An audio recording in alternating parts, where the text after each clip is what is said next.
everyone, welcome back to my channel. It's good to have you all here. This is a refugee, so and on this channel I talk about immigration, my Canada journey, like some fun stuff, and things that could be helpful for you. If you're newly coming to Canada or you're in Canada and you don't have access to some information. It's really a pleasure to be back here. I see all the likes and views and subscription. I want to say a big thank you to everyone. Um, I'm very grateful, honestly, because see, I don't know if you watch my intro video, but like I'm still trying to get this whole thing together, and the views are actually encouraging, right? They're really encouraging, and it's making me to want to do more, even though she's packing. But honestly, I think I'm just gonna do more of this. I'm enjoying it, and I'm glad you're also enjoying it. Thank you so much. Please, if you've not subscribed and you've seen my video, subscribe, share with your friends, let them subscribe. I have amazing gist to share with you, and of course, like I said, I'm a very fun loving person. We can be friends, right? So please like, share, comment, subscribe, and yeah. So today I'm going to be talking about challenges of an international student, like major things that are like challenges, right? Like people find difficult, or people find people say the shortcoming when they arrive in Canada, and how you can mitigate those things, come out of it. If you see me looking down, I'm just checking my notes to put my thoughts together. Basically, that's it. So it's really a pleasure to be here. It's a pleasure to be here. Yeah. So yeah, today I'm talking about challenges of international students in Canada, and of course, like we don't expect it to be like better versus, right? So there's always going to be challenges regardless of how prepared anyone is.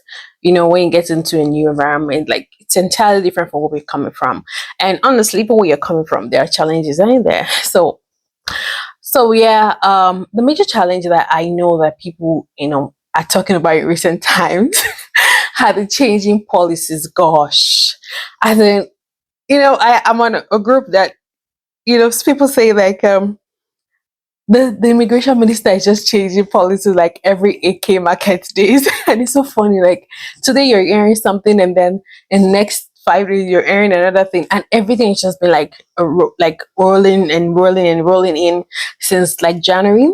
Yeah, I guess so. Like the changing policies, yeah, that's like the first thing I want to talk about. And a lot of people come out with so much fear and uncertainties about what's going to happen to us now, and this and that.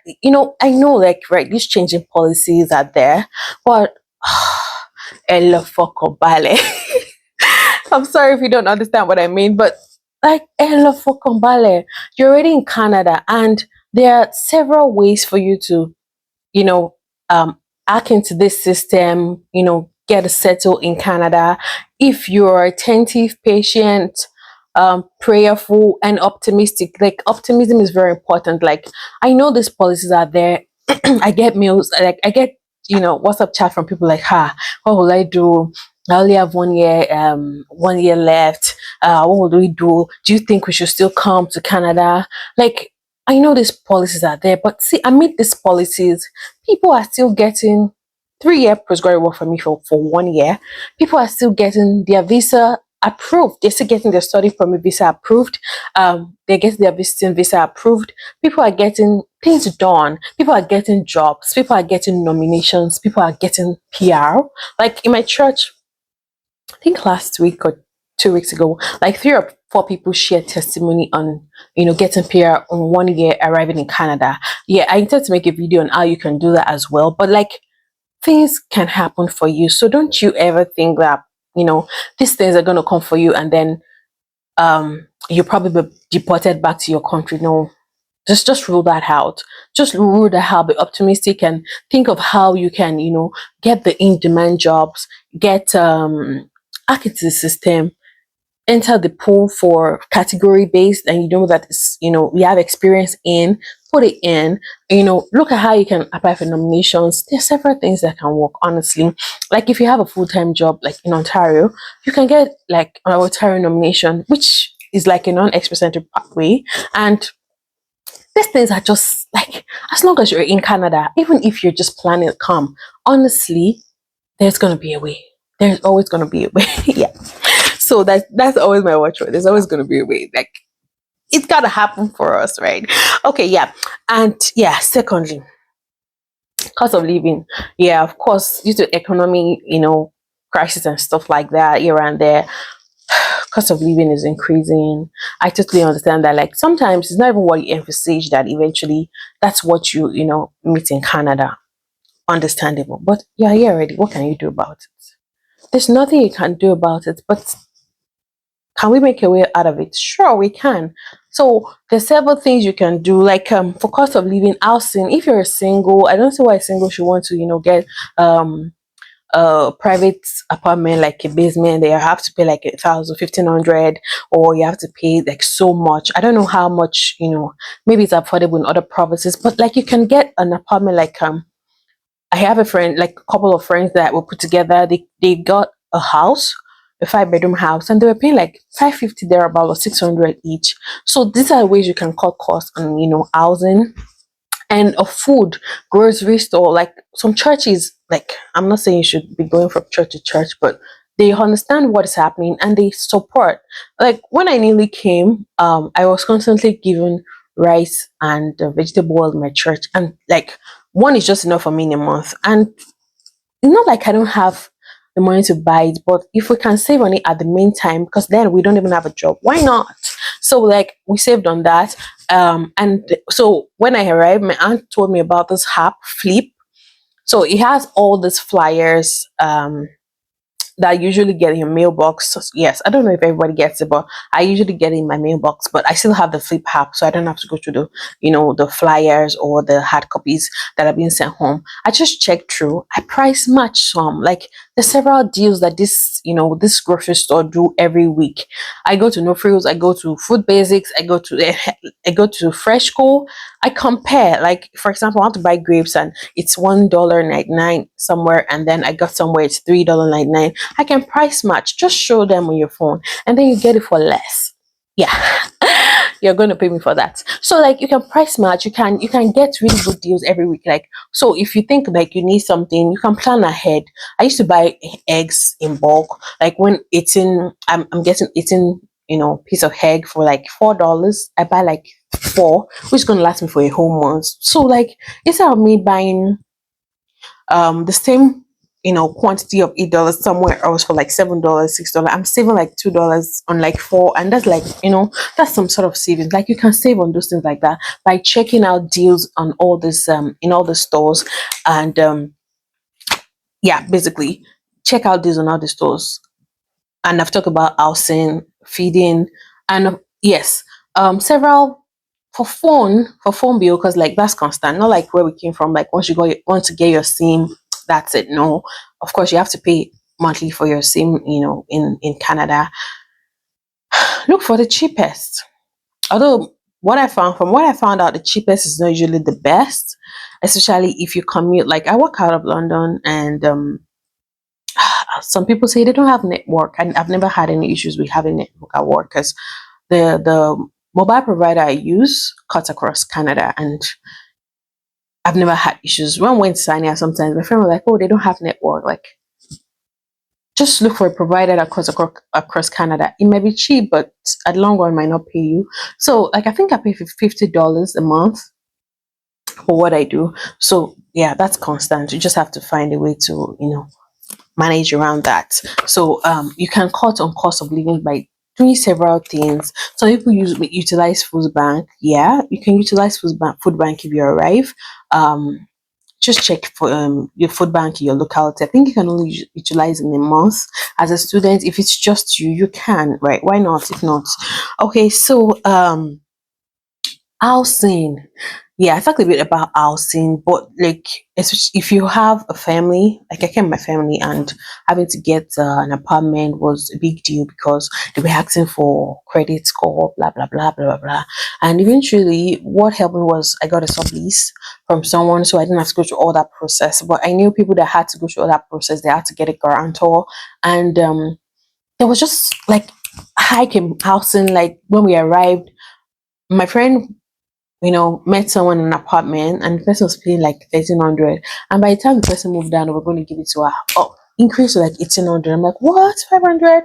But of course, this is what it is. So, like, housing is a major issue, and even getting the house is a major issue. You can explore the likes of Kijiji, Facebook Marketplace, a couple of other groups I also joined where I actually got my sublease. The lady posted was like London rentals. Yeah, for the contest, I live in London, Ontario. So when I say London, yeah, that's where I stay. You can check Edmonton. Like when my friend moved to Edmonton, I told her to check for Edmonton rentals, Edmonton accommodation. You can check for those groups of Facebook that relate. Like I'm in a group that says Ontario tenants and landlord, and the things they share. Like people, when your landlord wants to do something that is outrageous, like when you post it there, people give you ideas. Like this Facebook group, like I think it's really really useful, and it's really communicative in places like this. So you can get cheap, affordable housing. Likewise, you can check out for your school accommodation, like not in school, on Facebook. You can Google maybe your school is like Conestoga. You can say Conestoga student rental, Conestoga roommates. Finding roommates. People do things like that. Like they join those groups for reasons like that, and you can get a good roommate from there. You can get affordable housing from there, and agents also come on this group and post. Updates on, like, when you're just probably stuck on a site that you're looking for something. These groups are really small, but they're because they're small, like there's more attention. Like when you ask a question or when you see someone post something, there's not so much traffic asking that person. So like you stand a hop ahead, get in the place. Like when I chatted the lady that I got my apartment from, she was like, okay, a couple of people chatted her, but like I was the first person and she wanted to attend to me. And it was from a London rentals something. And I think, yeah, they're on Facebook. So it's not like a website, it's just a group on Facebook. And the lady said, okay, she wants to sub lease because she can't break her lease and she needs to hand it over to somebody, but I have to pay her this. And of course, we completed the transaction, and we got the management involved, and I did the whole, paper processing. And that was how I was able to get my accommodation. And I've also told people to explore things like that. And it was really easy getting accommodation through those processes. Um, Childcare. So, if you have kids, it's always a challenge because you have to attend classes. I'm talking from the view of an international student. I don't know if this applies to PR, but I think it should apply to everybody. Like if you came into permanent residency, because if you want to go to class, you have to keep your kids. Even if you came with your spouse needs to work, right? You have to. If you have younger kids, you need to be sure that they are safe, and you need to be sure that they are somewhere that you don't have to be worried about where their well-being, while you're have to focus in school or your spouse is at work. So childcare is always like a major challenge. What I advise is, even before you arrive, you can actually join the wait list from wherever you are. But I did not join the wait list. I did join the wait list, but I don't know. Actually, I got my my childcare whatever like really fast. And how did I do it? I knew there was English and there was French daycares. So when I knew that, okay, they were saying, "Ha, I went to an English daycare," and they said, "Oh, if I that there are about 300 on the wait list already, so my daughter has to join." I'm like, "What?" But school has to resume. My husband is job hunting. Like, how are we going to, put that together? So I told my husband, okay, why don't we try launch French daycare, London, like French daycare, London French daycares. And then I sent them a message, and guess what? In less than 3 days, I got three offers of where to keep my kid. I'm like, what? But people used to say, that you have to pay so amount, you have to stay for so long. No, it doesn't have to be that in your case. Make your research, like ask questions and ask the right people. And if you think that you don't have the right people, don't stop talking to people. Like ask, it doesn't have to only be people from your culture or people from your locality or nationality. You can ask other people, right? Like I got information about a subsidy for my kids to have activities from a friend of my daughter in the daycare, and she's not even from my nationality. She was just like, "Oh, is your daughter doing this?" I'm like, "No, that I don't have information about it." And I was like, "Oh no, you should." She sent me the link, and I did. And see, was really good. Like it was really easy. So childcare, is another major challenge, and I hope this is going to help you with that. And yes, you can also apply for subsidy if you, even if you're a temporary. Let's see, I'm still going to make a video on several opportunities you can tap into even as a temporary resident in Canada. I know you might not be qualified to get a child benefit yet, but never mind. There are other things that you can do that you can get that can help you to reduce cost of expenses. Like I didn't pay for my daughter's daycare. We got a subsidy and it was like 100%. So like I'm still enjoying that till like next year, because I know by next year when I file, I'll be working for one whole year. I don't know, but of course I'm glad she's also going to school because she's gonna be 4 years old. So like whichever way it comes. So yeah, childcare, jobs. This is everywhere, honestly, and it's not only Canada, it's everywhere. People are looking for jobs, but people are getting jobs every day. People are getting jobs every day. So I will always tell people, don't give up. Like, don't think you've tried until like there's even no time until you see the result. Let me say, just keep trying, just keep pushing. Talk to people that are not only your nationality. I love sticking around my national people a lot, but there are informations everywhere. Make friends with people around that can tell you. Like, I remember the time a lady told me, she got a job at laundry. That if I can also go there. Like my classmates then were like, oh, if you can go somewhere, I got a job as a dishwasher. Okay, you know what? Tell them when you get there. Like I met a woman on the bus at some point, and she gave me the name of a store manager that hires people. She said, just tell them you are from so so so.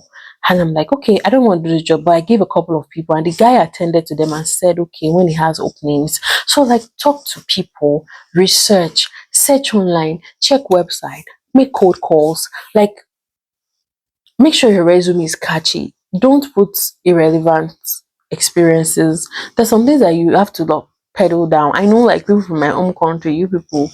I know you are FE like you have master's degree and all that, but it is just for the period of settling in Canada, honestly.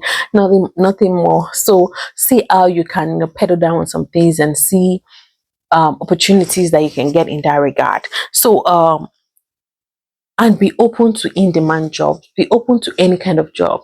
It's hard transitioning, but one thing I used to say is from my own country, there's been a lot of this transition that even happened like way, way, way before. Because some people study a different thing in school, and then when they have to work, they're working in the banking sector, they're doing this, they're doing that. So how do you adapt all of a sudden?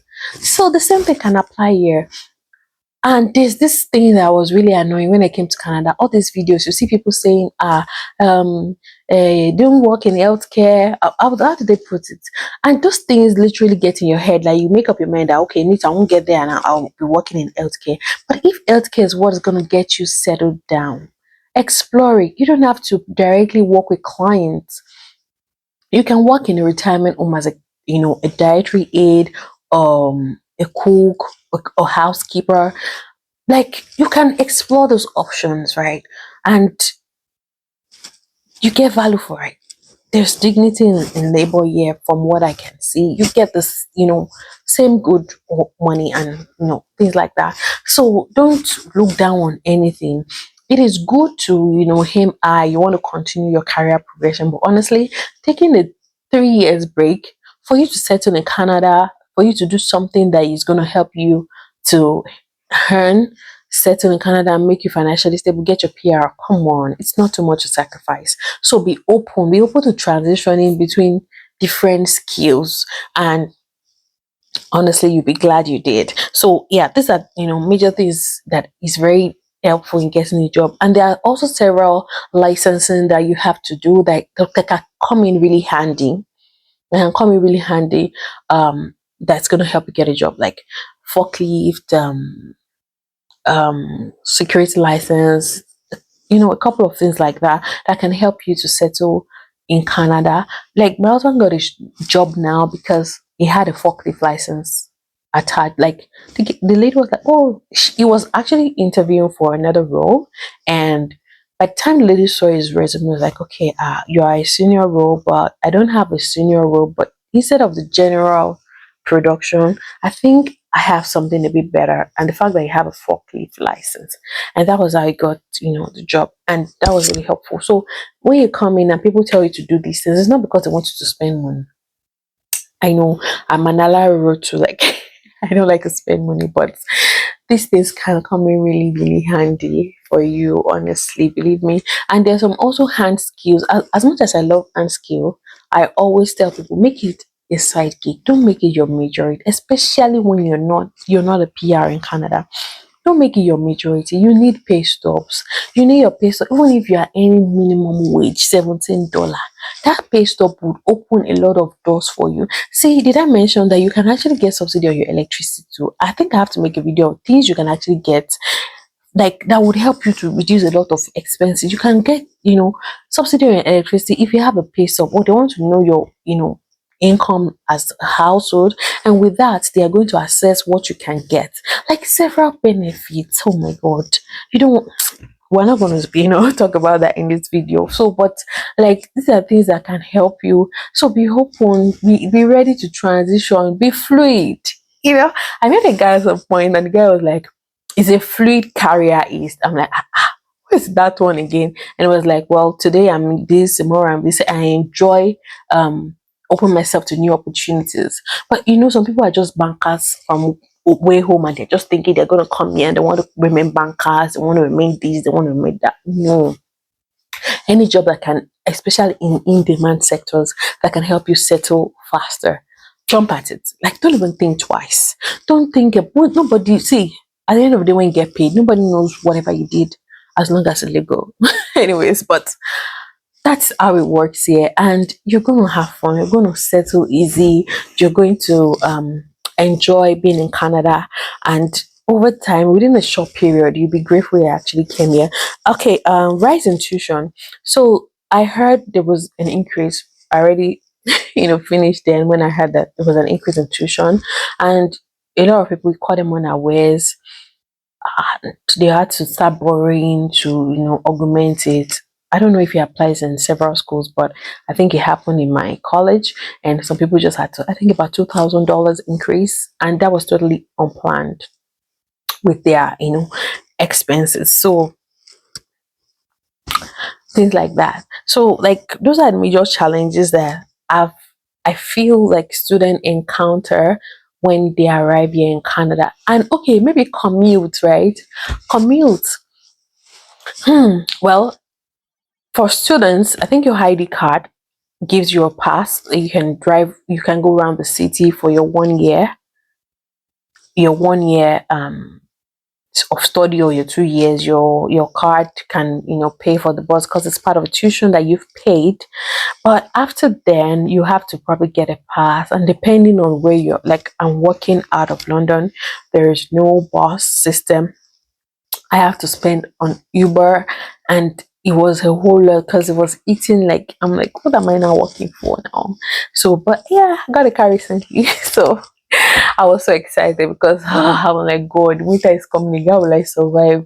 There was a morning I was trying to book a ride, and the one that picked up after like 15 or 20 minutes was 15 minutes away. So I was there in the cold. My husband was like, why didn't you call? But I'm like, I didn't want to bother you. It was still 6 a.m. in the morning.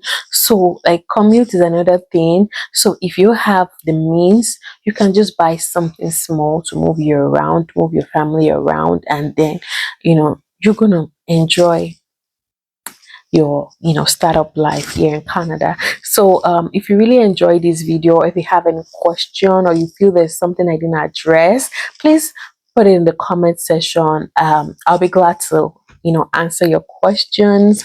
I would be glad to reply you. Thank you so much for your time. If you've gone this far, please subscribe to my channel, let people see this video, like, share, comment, show your love, and yeah, I'll see you in my next video. Thank you, and have a good time. Bye.